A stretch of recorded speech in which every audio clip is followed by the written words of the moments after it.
Aquí el único experimento que hay es el experimento de poner un anarquista al frente del gobierno que va a los foros internacionales y defiende los monopolios, justifica la evasión y pretende destruir el Estado. Ese es el experimento social. Partamos de reconocer que la Argentina vive una crisis socioeconómica profunda, de las más profundas de su historia. Y creo que es justo también reconocer que no se le puede imputar al presidente Milei el origen de esta crisis.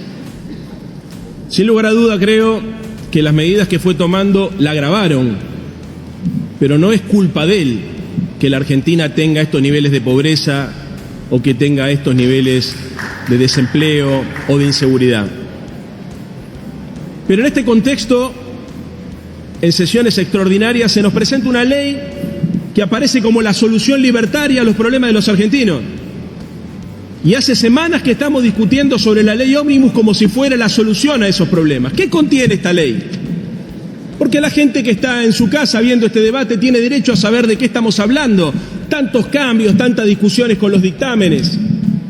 Esta ley contiene facultades delegadas, reforma del Estado, privatizaciones, prohibición de hacer política para empleados públicos, suspensión de contratos de obra, modificación de la ley de procedimientos administrativos, flexibilización para tomar crédito público, reforma del Código Penal, reventa de entradas, capítulos que atacan la cultura, el ambiente, el turismo, la discusión sobre la ley de biocombustible o sobre hidrocarburos que atacan y atentan el autoabastecimiento. La pregunta que yo le quiero hacer, dígame un artículo de esta ley que mejore un indicador social de la Argentina.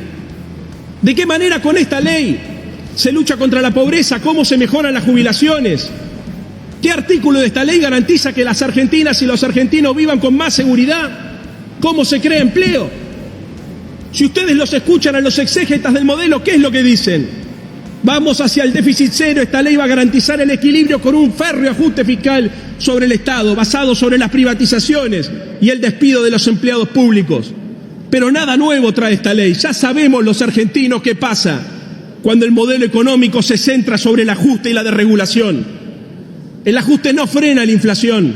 La inflación en este país sin duda es multicausal y evidentemente la emisión monetaria indiscriminada ha generado más inflación. Pero es un error conceptual suponer que es el único tema. Esta ley, así como está planteada, no resuelve ningún problema.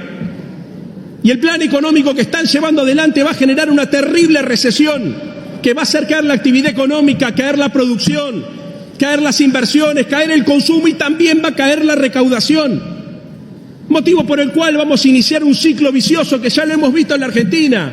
Ajuste y recesión porque se desploma la recaudación. Y como diría Raúl Alfonsín, ese ciclo inevitablemente termina con represión. ¿A quién se le ocurre presentar un programa económico de ajuste estructural sin un plan productivo, como dijo el gobernador de Córdoba? ¿A quién se le puede ocurrir que la Argentina, sin un proyecto de crecimiento, puede lograr estabilización? Es increíble que no hayan abordado el principal problema macroeconómico que tiene nuestro país, que es la restricción externa, la ausencia relativa de dólares. Y por eso se necesita un programa que impulse las exportaciones. Se la pasan hablando de otros ejemplos en el mundo, el caso de Israel, ejemplo que yo también tomo, para hablar de un plan de estabilización y de desarrollo y de crecimiento. En Israel lo primero que hubo fue un pacto político y un acuerdo social para desindexar la economía, para frenar la inercia inflacionaria. Qué lejos estamos en este país de construir un acuerdo político y un pacto social. El presidente Milei dice, para colmo, yo creo en los países que son potencia, y los países potencia han hecho este tipo de políticas. Mentira. Y no le hablo de Alemania o de los nórdicos, le hablo de Estados Unidos y de Israel, países que tienen estados fuertes, que tienen estados eficientes. Así se construye el desarrollo en el mundo. Es increíble que neguemos esto porque acá hay una visión fundamentalista del mercado.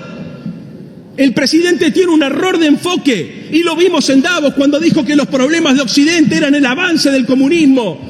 Los problemas de Occidente son los salarios bajos y estancados, es el aumento de las propiedades que no le permiten a nadie comprar ni alquilar, el aumento de la desigualdad, los problemas ambientales. En Davos decía, el problema es el socialismo y el problema son los experimentos colectivistas. Acá el único experimento que hay es el experimento de poner un anarquista al frente del gobierno que va a los foros internacionales y defiende los monopolios, justifica la evasión y pretende destruir el Estado. Ese es el experimento social. El error conceptual de pensar que el colectivismo es el humanismo. Está en contra del humanismo en la etapa más importante de crecimiento económica del mundo. Fueron los 30 años que fueron entre la Segunda Guerra Mundial y la mediados de la década del 70, con la construcción del estado de bienestar. Ahí está la discusión que tenemos que dar. Héroes no son los empresarios monopolistas. Podrán ser actores importantes de la economía los empresarios que compiten, no los monopolistas. Héroes en nuestro país son los pibes de Malvinas. Héroes en nuestro país son las abuelas y madres de Plaza de Mayo. Héroes en nuestro país son los profesionales del sistema científico y tecnológico que se quedan en este país a pelearla a pesar del ataque sistemático contra la tecnología y la ciencia. O las compañeras que le dan de comer a los cientos de pibes en los comunadores comunitarios. Mire, presidente, hay un error de suponer que la Argentina no crece por falta de libertad. El problema central de la Argentina es la falta de justicia. No tenemos un problema de falta de libertad. Y es mentira que esta ley le da más libertad a los argentinos. Esta ley no le da más libertad a los argentinos, se las quita. Le da más libertad al presidente de la Nación para sacar leyes con las facultades delegadas. Le da más libertad al presidente de la Nación para tomar deuda y privatizar empresas sin pasar por el Congreso. Le da más poder al presidente de la Nación para reprimir con la modificación del Código Penal. ¿A quién le dan poder? Le dan poder a los grandes empresarios, el poder de subir los combustibles, el poder de subir las cuotas de las prepagas, el poder de subir a los bancos la tasa de interés. Ese es el poder y la discusión que estamos viendo acá, la transferencia del poder de la gente hacia las grandes corporaciones. Esta ley no solamente no le da más libertad a los argentinos, sino que construye una sociedad más injusta y más insolidaria. Así que desde ya le anticipo que todo nuestro bloque va a votar en general, en contra y en particular también.